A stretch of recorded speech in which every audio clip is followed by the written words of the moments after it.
So this is our concept tractor, so it's an alternative fuels tractor. So what we're promoting is the use of alternative fuels. The one we're showing here is the methane power tractor. It runs on methane. It's more or less a standard agricultural diesel engine. It's a 6-cylinder.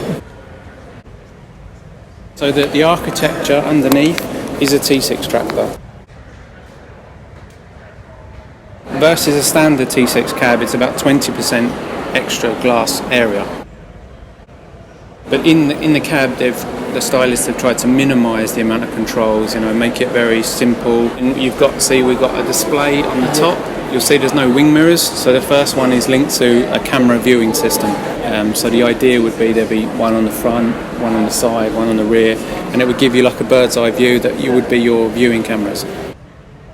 The fixed hub display, so that's a display which is mounted in the centre of the steering wheel, and it doesn't move, so the steering wheel can turn around it.